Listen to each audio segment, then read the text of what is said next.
começando um podcast cujo propósito é trazer uma temática jurídica para ser tratada de um jeito que qualquer pessoa que se interessar vai entender do assunto. E hoje, muita alegria de receber aqui nessa mesa uma sócia da advocacia, primeira sócia do escritório, que desde lá da faculdade se especializou em direito do trabalho. E como não poderia ser diferente, a temática hoje vai ser compliance trabalhista. Fernanda, obrigado pela sua presença. É realmente uma alegria imensa a gente sentar nessa mesa e tratar de um tema que é muito falado e é muito complexo. Então, eu te peço, a gente faz o compromisso aqui no início, para que consigamos tratar desse assunto de um jeito leve. Quem escutar vai entender e o papo ele vai fluir tranquilamente. Obrigado. Ótimo. É um prazer falar desse tema que eu gosto tanto. O compliance trabalhista, ele ainda, né, não é muito divulgado. Então, poucas pessoas sabem o que é compliance. Né? Então, todos os dias a gente vê o pessoal falando compliance por conta de empresas que participam de licitação. Às vezes, elas precisam ter um programa de compliance. Então, elas pegam e compram no Google, né, um programa já pronto. E a gente vai conversar aqui e ver que esses programas prontos não resolvem nada, né? São aqueles compliance de fachada que servem apenas para a empresa conseguir ali participar de um processo licitatório e nada mais. Mas as vantagens desse programa de compliance, quero conversar com vocês porque é algo maravilhoso para todo empresário. Legal, Fernanda. Nós vamos entrar nesse assunto que ele assusta, e eu já escutei de muito empresário exatamente isso, dizendo, nossa senhora, escutei falar do compliance e que eu preciso aplicar na minha empresa. E não sabe nem por onde começa. Mas eu queria que antes você contasse um pouquinho aí para o público quem é a Fernanda advogada e se é verdade o que eu disse no início, que você sempre atuou na área do direito do trabalho. Então, eu sou a Fernanda Massotti, advogada trabalhista. Desde a época de faculdade, eu fiz meus estágios nessa área, apaixonei e sigo especializando cada dia mais. Atuo principalmente na área da advocacia trabalhista empresarial. E hoje, além da participação, né, no contencioso trabalhista, eu trabalho muito no consultivo, desde atendimento a consultas de rotina, envio de pareceres jurídicos, mas também na participação de implementação de programas de compliance. Legal, é uma bagagem imensa e eu realmente sou suspeito para dizer, porque a gente trabalha junto aí há 15 anos praticamente e eu não me lembro, acho que nunca te vi trabalhando em uma área diferente do que é do direito do trabalho. E para quem está assistindo, uma piada que é comum entre advogados, né? Dizem que existe uma justiça comum e uma outra diferente que é a justiça do trabalho. Então, realmente é uma matéria de ampla especialização, é uma rotina totalmente diferente e quando a gente senta, nós que não somos advogados trabalhistas, a gente senta para conversar de alguma coisa que tem envolvimento com o direito do trabalho, é fundamental que haja um especialista nessa mesa. E a gente está aqui hoje na frente de uma de extrema competência, inclusive escritora de livros, né? Eu acho que é bom você ressaltar isso para o público também. Participei já de algumas obras como organizadora, escrevendo também. Principalmente sobre compliance, LGPD, nas relações de trabalho, que é outro tema que a gente pode gravar depois, que é muito importante, está impactando muito a vida, né, das empresas com a implementação das normas de adequação à LGPD. E participo também como articulista no Mega Jurídico. E todos os meses a gente publica artigos voltados para o empreendedor, né, para os empresários. Legal. Sobre matérias, né, relacionadas ao direito do trabalho. E o empresário, que eu entendo que é o foco desse podcast. Então, a minha expectativa é que ele seja acessado principalmente pelo empresário ou pelo gestor de empresa que vai se interessar por essa temática. Vamos voltar aqui para o compliance. Você me disse que muita gente escuta, muito empresário escuta da importância e acaba buscando um compliance na internet, compra ali uma coisa pronta. O que significa isso? Ele vai pagar ali ou vai buscar um texto, um livro, um conjunto de normas? O que exatamente é o compliance? Então, primeiro, o que precisa a gente saber? O que é compliance? Né? O compliance vem do inglês to comply, que é o agir em conformidade. E a gente vai trazer aqui na temática, né? Por que o compliance trabalhista? Né? O compliance veio para combater a corrupção. E quem faz a corrupção? São as pessoas. Né? As pessoas ali daquela organização. Então, por isso, é fundamental que na hora de estruturação de um programa de compliance, ele seja gerido por um profissional que entende as normas trabalhistas. Até porque quem vai ter que agir em conformidade são as pessoas que trabalham naquela organização, naquela empresa. Então, o compliance vai muito além do agir em conformidade com uma norma. Até porque, no direito do trabalho, a gente sabe que não é simplesmente aplicar a CLT, aplicar a legislação. A gente tem que aplicar a norma em coerência com a jurisprudência trabalhista, com os preceitos éticos. Então, não é simplesmente se aquela empresa aplica uma norma, ela não está em compliance. Ela está respeitando os princípios constitucionais? Ela está respeitando o entendimento da jurisprudência sobre aquele tema? Ou seja, vai muito além do que aplicar uma norma. É muito além do que aplicar uma norma. E para a gente implementar um programa de compliance, a gente tem que ter todo esse cuidado de ir além. Senão ele não vai ser efetivo.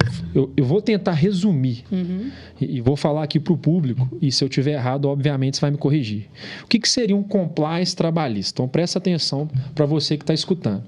O compliance trabalhista é um conjunto de regras que tem respaldo na legislação, na jurisprudência e que precisa ser implementado pela empresa para que ela tenha um nível de segurança maior. Segurança de quê? Segurança jurídica, que é também segurança nos relacionamentos do dia a dia dessa empresa, que tem ali os empregados, tem o empregador, tem os agentes externos, o Ministério Público, o fisco e etc.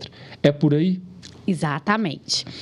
E aí, quando a gente fala em compliance de fachada, a empresa entra no Google, encontra empresas que vendem programas de compliance, compra um programa de compliance.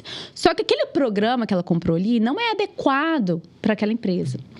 Porque eu vou mostrar para vocês aqui quais são as ferramentas. O que a gente precisa ter para ter um programa de compliance efetivo. Tá? Eu quero saber exatamente isso. Porque se a empresa compra um programa de compliance pronto, ele não foi feito para aquela instituição. Por exemplo, a gente é sócio de um escritório de advocacia. Vamos comprar um compliance que quando alguém, ele foi produzido ali pelos profissionais, ele foi pensado num contexto de uma padaria. Exatamente. Aí você compra aquele programa pronto e consegue participar, né, de um processo licitatório. Não é o ideal. Não é o ideal. Tá. Por quê? Porque as vantagens de um programa de compliance são inúmeras. Da empresa que tem um programa instituído, implementado de forma adequada. E aí você me pergunta, quais são essas vantagens, Fernanda? Eu preciso de um compliance só para poder participar de licitações? Não.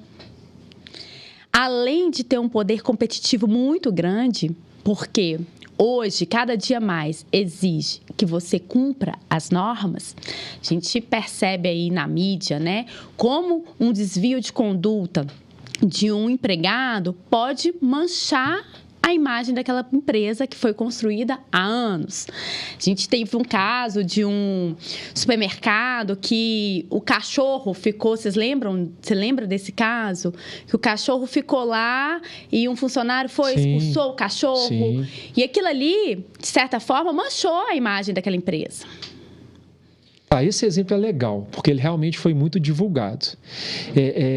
Essa empresa, ela deveria ter aplicado, ou não sei nem se existia, imagino que sim, pela grandiosidade da empresa, mas ela deveria já ter previsto como que agiria numa situação igual àquela. Exatamente. Entendi. Né? Igual, vamos supor, numa situação de um bar, por exemplo. Pode ter pessoas, né, que vão beber além da conta, xingar um funcionário, né, xingar um cliente. E aí, qual que é a postura do gerente ali? Isso tem que estar escrito, pré-definido. E aí, se a gente vai falar sobre, né, um programa de compliance, a empresa tem um manual de conduta, um regulamento interno. Entendi. Esses trabalhadores, eles têm treinamento. O treinamento é fundamental, a pessoa saber o que deve ser feito. Você me falou duas coisas interessantes. E aí eu acho que nós já estamos entrando na característica, o que exatamente significa o compliance. O conceito ficou claro, né? O que significa? Você mencionou código de conduta. Pois é. O compliance é além de seguir a norma, é o agir em conformidade. Certo. E esse agir em conformidade, a gente tem algumas ferramentas para que a empresa consiga se adequar. Tá? E eu vou falar sobre elas. A primeira delas, a auditoria. A gente também tem código de ética e conduta, regulamento interno, canais de denúncia, políticas de advertência. Tudo isso são manuais. São manuais. Que são redigidos e implementados. Entendi. Mas para isso ser efetivo, o principal de tudo é ter, antes de começar um programa de compliance, eu preciso do apoio da alta direção. Quem que é essa alta direção? São os cargos superiores naquela empresa. Por quê? Porque o compliance, ele vem e ele vai trazer uma mudança de cultura naquela organização. E se eu não tenho esse apoio lá de cima, eu não consigo implementar. Eu não consigo fazer com que meu empregado obedeça uma norma, um código de ética e conduta, um regulamento interno, se ele não tem um exemplo lá de cima. Isso foi num ponto interessante, né? O tal do exemplo. E aí, mais um recado para quem está assistindo esse podcast. A gente se depara, nós advogados, existe uma situação que acontece, infelizmente, com uma certa frequência, que é a seguinte: a gente entrega ali um bom trabalho escrito, com uma alta entrega intelectual, e esse trabalho ele não é colocado em prática pelo cliente.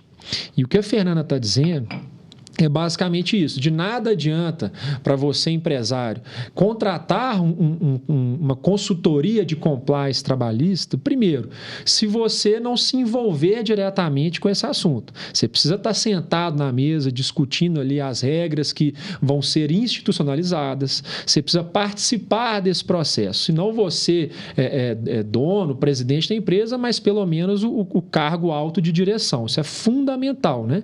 E mais do que isso, você precisa dar o exemplo. Então, se há um manual de conduta criado, instituído oficialmente para a sua empresa, aquelas regras que lá foram colocadas, você, empresário, você que exerce um cargo de alta direção, você precisa praticar, viver aquilo ali efetivamente, porque senão você vai ter uma regra que está engavetada e que você não segue. De que adianta? E aí você traz problemas ainda maiores. Tá? Esses compliance de fachada, eles são muito perigosos. E eu já vi decisões do TRT e confirmadas pelo TST, em que o valor de uma condenação por descumprimento, né, de norma, num caso de assédio, em que a empresa não averigou, mesmo ela tendo um programa de compliance, um canal de denúncia, o valor da indenização foi arbitrado de forma dobrada. Entendi. Dobrada. Por quê? Porque a empresa tinha uma postura nas redes sociais, nos sites, né? Que ela era cumpridora dos direitos sociais, dos direitos trabalhistas. E, na prática, na hora que foram analisar o caso concreto, o que tinha ali? Um compliance de fachada. Ou seja, a empresa, ela tinha aquelas normas ali só para inglês ver. né? Na prática, não existia um canal de denúncia efetivo, as pessoas denunciaram uma prática de assédio, não foi apurado, não foi feito nada. Então, é o chamado blue washing. E aí, a condenação, nesse caso, foi majorada justamente porque a empresa utiliza, né, de uma propaganda que ela é cumpridora dos direitos sociais e, na prática, não é. Legal. Então, isso agravou a situação daquela empresa. Escutando esse exemplo, que é interessantíssimo, eu, particularmente, dou razão para essa decisão. Porque é uma cara de pau, se a gente for falar aqui, né, em outros modos. Você institucionaliza uma série de regras importantíssimas que afetam diretamente a vida das pessoas, mas você não coloca em prática. É o que você disse, é para inglês ver. Então, para que você fez aquilo? Foi só para cumprir E aí não adianta em nada, né? Não vai adiantar em nada. E quando a gente tem esse programa, né, de compliance de fachada, ele gera maiores problemas ainda dentro daquela organização. A gente falou, né, desse exemplo do assédio, e é algo muito comum da gente escutar. E o que acontece?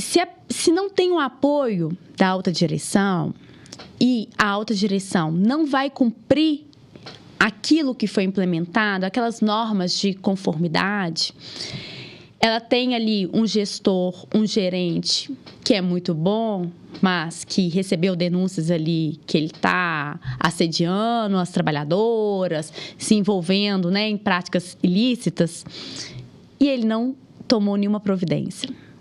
Ninguém ali confia mais nesse programa de compliance. Ninguém ali confia no canal de denúncia. Então, todas aquelas normas ali dispostas, ou regulamento interno, ou código de conduta, não servem para nada. E quando a gente tem um programa que foi desenvolvido com apoio e participação efetiva da alta direção, os resultados são maravilhosos.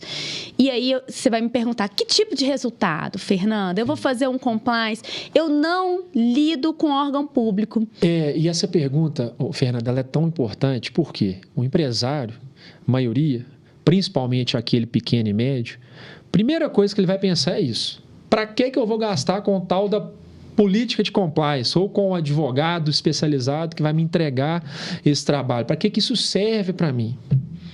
Pois é. Para aqueles que não participam de licitações, as vantagens de ter um programa de compliance também são maravilhosas. Você vai falar para ali, ó. Primeiro, eu quero que esse recado ele reverbera. Primeiro, qual é a grande vantagem? É o poder da sua marca, né? O poder de competitividade hoje no mercado. Cada dia está mais difícil da gente manter uma postura ética e isso tem sido cobrado todos os dias das empresas. A empresa ter um programa de compliance é um fator extremamente competitivo que ajuda essa empresa a se manter e prosperar no mercado. Além disso, você que implementa essas normas de conformidade, você consegue diminuir o índice de turnover, ou seja, aquela rotatividade de empregados que gera um custo muito elevado quando você tem o número, precisa fazer dispensas, desligamentos. É caro, né? Isso sai caro, né? Além dos custos, né, com a rescisão e tudo mais, você tem os custos com treinamento, gerenciar, fidelizar seus clientes. Então, o índice de turnover para as empresas que implementam um programa de compliance, ele cai. E isso já é maravilhoso. Você também tem, é uma ótima economia. Melhora no desempenho. Além dessas práticas de compliance, você consegue evitar um passivo trabalhista, o que é maravilhoso, né? Essas questões de assédio. Se você tem um programa de compliance implementado, você passou por uma auditoria. E vai passar por uma nova auditoria. Então, aquelas desconformidades, aquelas inconsistências, elas são regularizadas. E isso gera uma economia muito grande com a redução desse passivo. Auditoria e compliance podem ser entendidas como uma coisa idêntica? Não. A auditoria é uma das ferramentas do compliance, tá? a auditoria você pode fazer sem implementar um programa de compliance, para você encontrar quais são as desconformidades, quais são as práticas trabalhistas que estão equivocadas. Então, você vai analisar toda a rotina trabalhista daquela empresa quando você faz uma auditoria. Analisando folhas de ponto, contra-cheques, formas, né? Como é feita a admissão, como é feito o processo de desligamento local de trabalho também? Local de trabalho. As questões, né? Se as normas de saúde e segurança do trabalho estão sendo cumpridas, quais são os contratos que essa empresa tem com terceiros autônomos, PJ, quem são esses terceirizados. Então, a gente faz toda essa análise ali da rotina trabalhista, de tudo que envolve relação de trabalho, que é além de uma relação de emprego. Entendi. Essa é a auditoria. Ou seja, a auditoria, eu estou entendendo com a sua fala, que é o momento que vai se formar o diagnóstico. Exatamente. Tá, e aí eu vou emendar numa pergunta, tentando trazer praticidade aqui para o pessoal que está assistindo. Como é que começa esse trabalho de compliance? Seria com a auditoria? E se for, na prática, o que isso significa? Pela sua fala, eu estou entendendo que é basicamente... você e os outros profissionais envolvidos nesse trabalho vão cair para dentro da empresa. Exatamente. Vão ficar ali um tempo analisando, vendo as coisas para conseguir ter uma noção de como é que ela está organizada. Seria isso? Exatamente. A auditoria, para a gente fazer essa análise das rotinas trabalhistas daquela empresa, de toda aquela questão, além de verificar os documentos, e a gente faz essa análise por amostragem, a gente também precisa visitar o local. Tá? E muitas vezes disfarçados. Então, não pode chegar ali naquele local para fazer uma auditoria a Fernanda, advogada trabalhista. Porque as pessoas ali vão, às vezes, ter um certo cuidado na hora de passar uma informação. A gente precisa saber a verdade. O que está acontecendo ali? Verificar se, de fato, ali os empregados estão usando, por exemplo, o EPI. Então, tem que ter a visita no local. Você vai se infiltrar. Exatamente. E não só do jurídico, né? A gente tem aliados ali, o técnico de segurança do trabalho, o psicólogo. Então, são vários profissionais que participam desse processo de compliance trabalhista.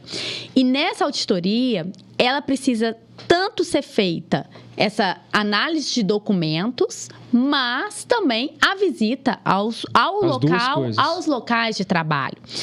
E, por exemplo, se é uma empresa muito grande, ela tem a sede em Belo Horizonte e várias filiais, é importante a gente ir lá também. Porque não adianta a gente implementar um programa só na sede e deixar... Até porque a realidade pode ser totalmente diferente. Totalmente diferente. E deixar as coisas acontecerem livremente ali. E quando você me perguntou qual que é essa diferença entre a auditoria e o compliance? A auditoria, a gente vai verificar quais são as inconsistências, o que precisa ser melhorado, o que precisa ser resolvido ali. Através desse relatório de auditoria, a gente vai apontar para o cliente quais foram as desconformidades encontradas e as possíveis soluções jurídicas para isso. Entendi. Tá? E aí vem o compliance. E o que é o compliance? Como eu disse, é o agir em conformidade. Então, a gente vai, a partir daí, estabelecer quais são as normas. E como que a gente vai estabelecer essas normas? Através do regulamento interno, do código de conduta, de uma política de advertências. E aí também não pode ficar só no papel, não. Não tem jeito, não vai ser eficaz. É preciso ter treinamento. Legal, então olha só. Eu vou resumir aqui o passo a passo de aplicação do compliance. Passo número 1, depois que o profissional ou os profissionais forem contratados. Auditoria / diagnóstico. Estes profissionais, eles vão literalmente entrar para dentro daquela empresa, vão entender as rotinas, analisar calhamaços de documentos, conversar com as pessoas para que eles consigam formar uma visão técnica do que está certo e do que não está certo. Primeiro passo é esse. Segundo passo, elaborar os instrumentos adequados, e isso é muito jurídico, para que tudo aquilo que o diagnóstico, a auditoria apontou de desconformidade, ou às vezes até de não ter nada, para que seja resolvido. E aí, então, a gente está no segundo passo. A Fernanda agora está contando um pouco do terceiro, que seria o treinamento. Pois é. E aí, voltando aqui um pouquinho, lembra quando eu disse que a gente precisa do apoio da alta direção? Sim. Porque na hora que você entrega um relatório de auditoria para o cliente, às vezes ele fica assustado. E ele fala, não, mas tem 20 anos que eu estou aqui no negócio, eu não vou corrigir isso. Sempre foi dessa forma. Nunca deu errado. Nunca deu errado. Tive poucas ações trabalhistas. Mas o mundo mudou. As coisas mudaram. Né? E a gente sabe que, dependendo da gravidade do que for feito, seu negócio pode desmoronar. Até fechar as portas. Exatamente. Então, a partir desse momento que a gente entrega esse relatório de auditoria para o cliente, ele tem que estar disposto a mudar. Porque é uma cultura. E essa cultura vai trazer inúmeros benefícios, igual a gente já se falou aqui. Sim. Mas dói. Mas dói. Mas dói. Então, ele tem que pegar esse relatório, a gente vê essas desconformidades, entender isso, o que a gente pode fazer para aperfeiçoar aqui na empresa. O que a gente vai melhorar nas rotinas trabalhistas? O que a gente vai adequar?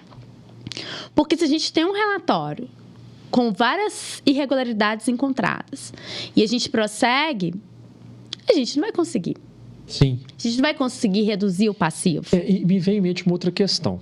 Eu fico sempre tentando entender a dor do empresário com quem a gente lida aí diariamente.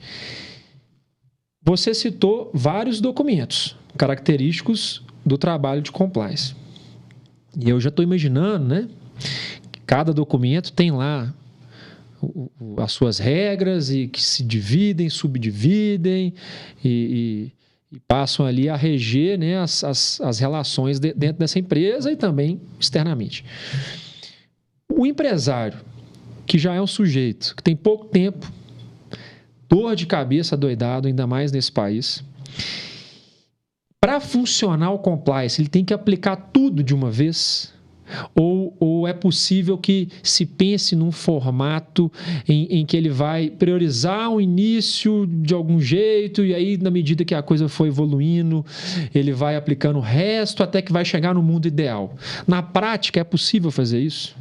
Então, a partir do momento que ele já está apoiando isso, né, um programa de conformidade, a gente não precisa implementar todas as ferramentas de uma vez. Ótimo. Né? Mas o principal é a gente fazer uma auditoria. Sem auditoria, a gente não consegue iniciar um programa de compliance. Até para conseguir elencar, eventualmente, o que é mais urgente. Exatamente. E aí a gente vai fazer o regulamento interno, que vai dispor o que o regulamento interno existe, né? Para que ele existe? Ele vai dispor as normas, né? De relacionamento ali interno entre empregado, diretores, né? O que pode, quais são os deveres, quais são as obrigações.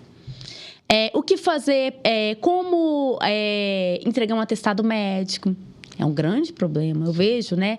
As empresas não têm regras, né, de atestado médico. Não sabe para quem entrega, quando entrega.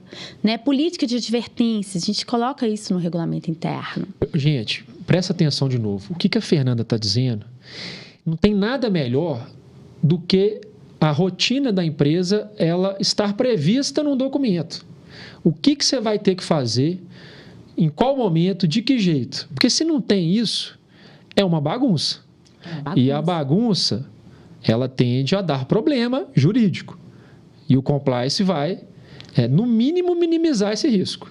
E são inúmeras questões que a gente coloca ali no regulamento interno. Questão de férias, né? E para que colocar isso de férias? Como que vai gerir essas férias? Como que você vai solicitar as férias? Isso gera segurança para o trabalhador. E economia para o empresário. E eu vou ressaltar, a gente, é muito comum sermos consultados diariamente por questões de rotina, né? Você na sua área, e aí chega lá, um e-mail, hoje muito WhatsApp, como é que faz isso? O funcionário, ele apresentou um comprovante aqui, um atestado de gravidez, e aí, o que eu faço? Se isso já foi pensado em algum momento, já existe uma regra, isso vai diminuir até a necessidade de consulta nossa. Exato. Porque já está ali escrito, certo? Certo. Então, isso gera segurança para o empregado e para o empregador. Né? Qual postura tomar? Né? A pessoa ali, a gente vai falar de novo do assédio, a pessoa que está recebendo uma cantada indesejada, né? Para ela não tá bom, um apelido, ele não gostou do apelido, ele vai ali no canal de denúncia, que é uma outra ferramenta do compliance. É uma ferramenta que tem que ser externa, né? Não pode ter um canal de denúncia dentro da sua empresa para você garantir o sigilo daquelas informações. Mas é algo extremamente fácil de contratar hoje em dia e que vai te favorecer, né? Então, a pessoa ali não gostou, ela se sente confortável em denunciar, porque ela sabe que a empresa vai tomar as medidas necessárias. E ela sabe aonde que ela vai fazer a denúncia. Naquele programa. Sim. E aí, a empresa recebe a denúncia. Ela vai ter que apurar, investigar, né? E até dispensar quem for... E esse ponto também, ele merece um parênteses grande. A gente está vivendo tempos em que esse assunto, né, relacionado com assédio ganhou uma proporção muito grande. Temos vários exemplos midiáticos de situações que aconteceram e só o prejuízo da imagem daquela empresa já é muito maior do que efetivamente ali uma condenação na Justiça do Trabalho, que também não é barata. Certo? E aí você falou do canal de denúncia. Explica de um jeito fácil do empresário entender. O que é esse canal de denúncia? É um telefone? Como é que é isso na prática? Olha, o canal de denúncia, ele geralmente ele é feito via aplicativo externo. E o denunciante, né, o trabalhador, né, que se sentir, ele vai relatar ali de forma que ele não possa ser identificado. Forma anônima. Exatamente. Vai relatar aquilo ali, o assédio, ou uma prática de corrupção ali na empresa que ele percebeu. E aí cabe, né, à empresa apurar essa denúncia e, inclusive, respondê-la, né? Então, se a gente tem um canal de denúncia e que as denúncias ficam ali arquivadas e nenhuma medida é tomada, a gente tem aquela situação que conversamos logo no início hoje, né?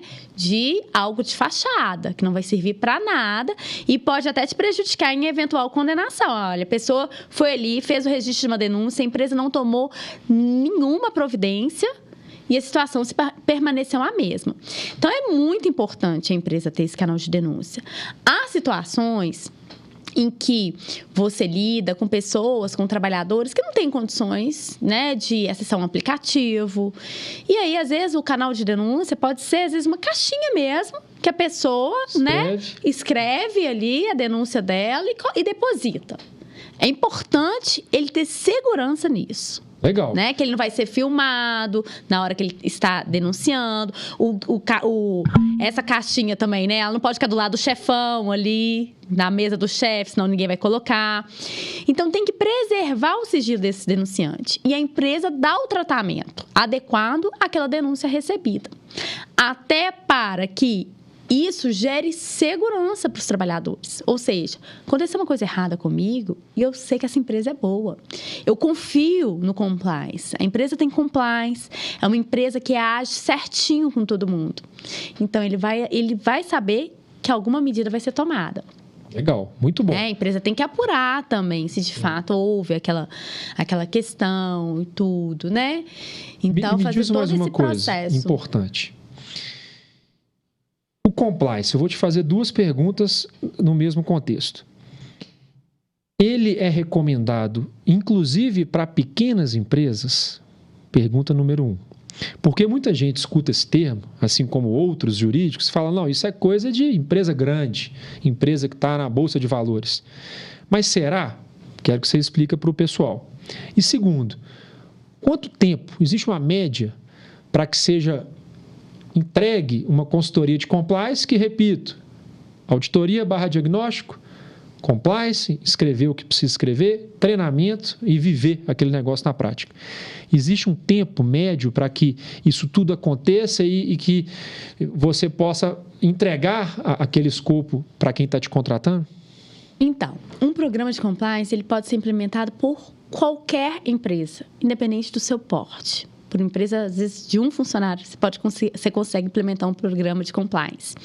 E nesses casos, de empresas pequenas, o tempo para implementação é bem menor. E o custo também. Sim. Então, qualquer empresa pode implementar um programa de compliance em que as vantagens são as mesmas daquelas grandes empresas. Muitas vezes a gente vê só grandes empresas que lidam com multinacionais, que estão exigindo também programas de compliance, ou com órgãos públicos, procurando a adequação às normas, a essas políticas de conformidade. Mas qualquer empresa pode e deve implementar um programa de compliance. E qual seria esse tempo?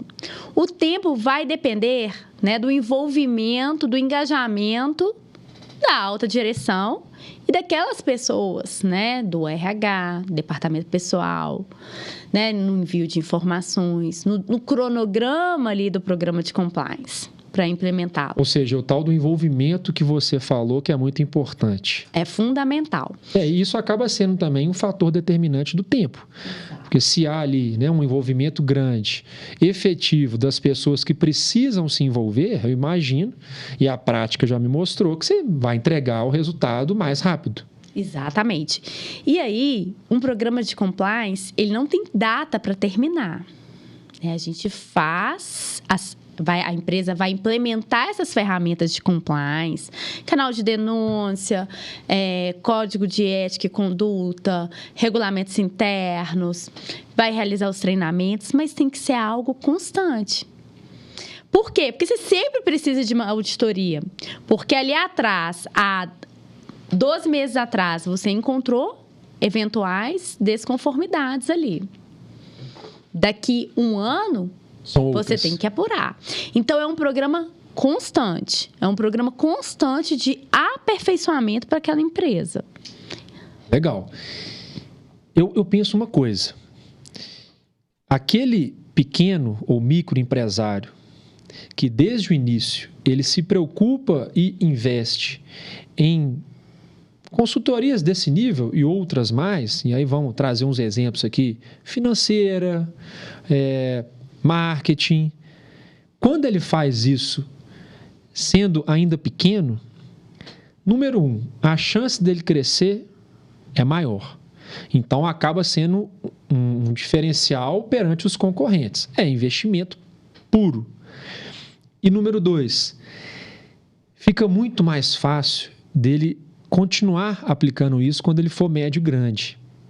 Porque uma coisa é você entender desse assunto e colocá-lo em prática quando você já tem 100, 200, 1.000, 5.000 funcionários, problemas proporcionais ao tamanho da sua empresa. E você nunca ouviu falar sobre isso, é tudo novidade. Mas se você, desde pequeno, já se ligou no assunto, já fez ali dentro da sua condição a aplicação daquela ferramenta, o exemplo de hoje aqui, o compliance, acaba virando uma questão natural. Vai crescendo, vai melhorando.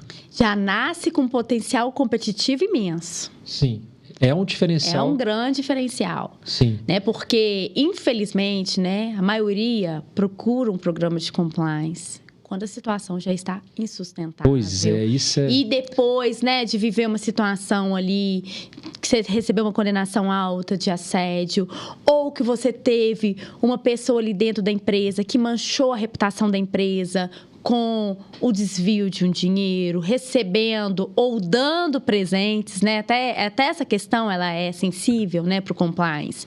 E vários, né, regulamentos internos, a gente deixa bem claro ali que o trabalhador, ele não pode receber presentes de clientes do escritório, né? Do escritório não, de clientes ali. Então, por quê? Porque se eu tenho um cliente que me manda presentes toda semana, eu vou dar prioridade a esse trabalho, é algo assim, automático, né? Então, a corrupção nasce aí. Né? A forma de ser tratado de forma diferente ali, aquele Sim. cliente. Né? A questão na hora de preços. E é tão legal, e eu vou terminar minha fala te fazendo uma pergunta. É tão legal quando a gente vê a empresa que efetivamente adotou e aplica o compliance, porque acontece esse tipo de coisa na prática. A gente se depara com situações que muitas vezes quem está do outro lado agindo 100% de boa fé, daí ele eventualmente recebe ali uma informação e fala, olha, ninguém aqui pode ser presenteado fim de ano. Num primeiro momento, você pode falar, pô, mas será que a pessoa, né, não gosta de mim ou tem algum problema de relacionamento? Por que isso? Não é estranho? Mas faz todo sentido. Isso é uma regra de compliance. Porque, por mais que existam muitos de boa fé, uma atitude dessa pode ser exatamente ao que vai levar a uma outra ilegal. Exatamente. E a pergunta que eu te faço é o seguinte, um desafio. De bate-pronto, você consegue citar um exemplo que você já tenha vivenciado na sua experiência, em que o compliance ele foi efetivo, ou seja, que bom que ele existia porque ele resolveu uma situação, e o inverso, uma situação que você olhou e falou, se tivesse o compliance, não teria tido esse problema, que gerou ali uma fiscalização do Ministério do Trabalho, uma ação individual, o Ministério Público do Trabalho questionando. Um exemplo de cada. Olha, um exemplo que eu vou te falar que é corriqueiro de empresas que não têm um programa de compliance, é principalmente em relação à política de advertências. Diariamente, a gente recebe situações, né, relatos, né, de clientes. Estou com um funcionário que não vem trabalhar desde tal período. E o que eu faço? Nada é feito. Então, às vezes, a pessoa fica ali 15, 20 dias, aí 20 dias depois aparece para trabalhar e a empresa não aplicou nenhuma advertência, não fez nada, e aquilo gera um mau exemplo, né, ali dentro. Sim. E não tem como, né, você aplicar uma justa causa também. Então, o que fazer? Como fazer? E por que a empresa precisa de um programa de compliance? Não basta também ter só o regulamento interno. Então, as pessoas precisam de treinamento. Então, muitas vezes, vou citar um exemplo de empresa de engenharia, o engenheiro está ali com um empregado que não está cumprindo as ordens e ele relata para a direção da empresa 2 meses depois. Olha os transtornos que poderiam ter sido evitados. Gera um mal-estar na equipe, uma situação ruim ali entre os pares, entre os colegas de trabalho, porque a empresa não faz nada, ninguém fez nada. Por quê? Porque aquele gestor ali, ele não recebeu um treinamento, ele não sabe quais são as regras, ele não sabe aplicar uma advertência. Né? Por exemplo, nesse caso, o empregado não está trabalhando, não está cumprindo. Você aplica uma advertência por escrito. Né? Não deu certo, depois uma suspensão. Mas o gestor, ele não tem conhecimento de normas trabalhistas. Então, na hora que a situação fica extremamente insustentável, ele relata o ocorrido para a direção da empresa, que aciona o jurídico. Então, situações que poderiam ser facilmente resolvidas. Sim, e eu vou dizer uma coisa, mais um recado para você, empresário que está escutando esse bate-papo. Se tem uma área, um local, uma vertente que você precisa evitar ao máximo, é problema de ordem trabalhista. E por algumas razões. Eu vou citar aqui as principais do meu ponto de vista. Primeiro, problemas, questões trabalhistas que são tratadas na Justiça do Trabalho, elas têm um andamento e, consequentemente, uma solução muito rápida, o que já foge totalmente do restante do Brasil. A gente tem, a gente comenta, né? As pessoas comentam, a Justiça é muito lenta, realmente, a do trabalho não é não. Essa é rápida. Então, se você tiver um problema, nessa vertente, o resultado ele vai vir rápido. Não queira passar por isso. Exatamente. Tô certo? Tá certíssimo. E além disso, né? Então, essas questões que eu disse sobre política de advertência é algo que a gente vê todos os dias no escritório. Todos os dias. Né? Empresas que não aplicaram a política de advertência, em que os funcionários não receberam treinamento adequado do que fazer, como fazer, aonde fazer. Né? A questão de atestado médico também é um problema frequente. E aí, situações em que o compliance ajudou aquela empresa, né? Em quais situações? Principalmente nessas situações também de política de advertência. A empresa, quando ela tem estruturado uma política de advertências, aquele empregado que costuma fazer de tudo para ser mandado embora, né, para pleitear uma rescisão indireta do contrato de trabalho, ele não consegue. Porque a partir do momento que a empresa tem tudo ali registrado, né, que o empregado ele está deixando de fazer isso, né, ele está deixando de ir ao trabalho, ele não vai, não acontece nada, ou a empresa ela passa por uma auditoria, ela está em conformidade.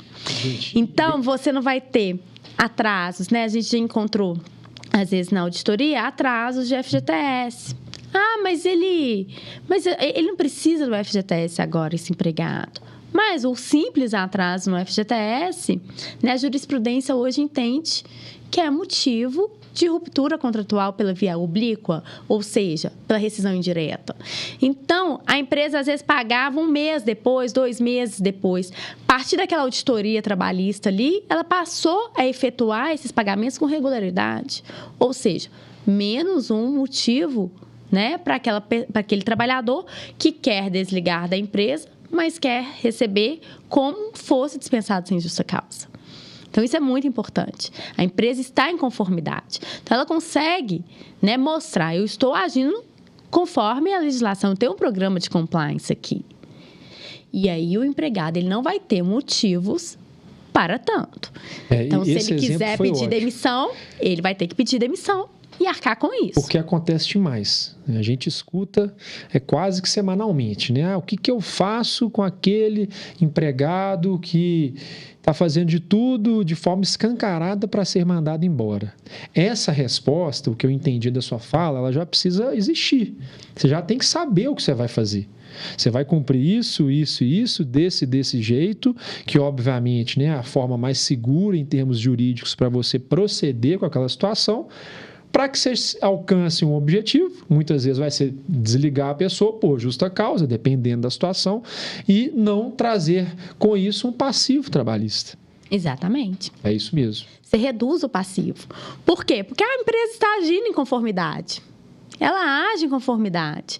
Ela não tem irregularidades ali.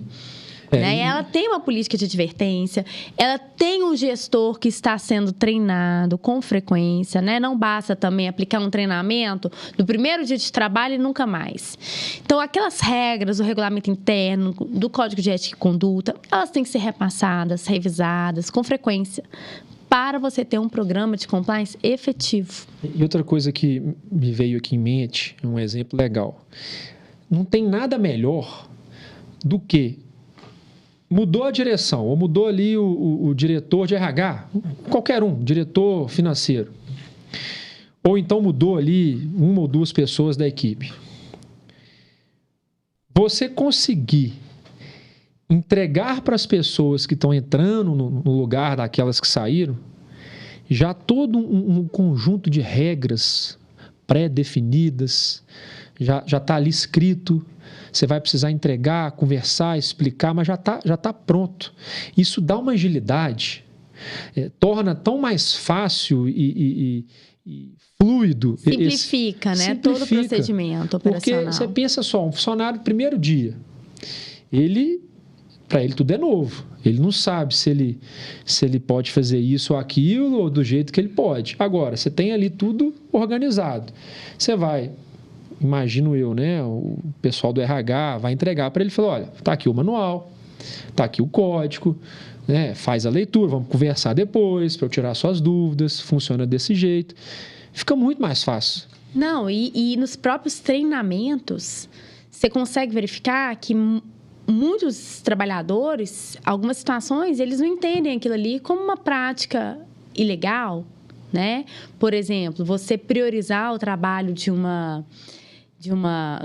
promover uma pessoa ali que você tem uma relação íntima com ela, né? Por isso, ou um simples apelido, né? Mas eu chamo ele gosta, nunca reclamou, né? Então, isso tem que ser regulamentada ali nessas relações para a gente não ter problemas, né? Porque um simples apelido, às vezes a pessoa ali não vai mostrar que não está gostando porque ela quer se manter no trabalho.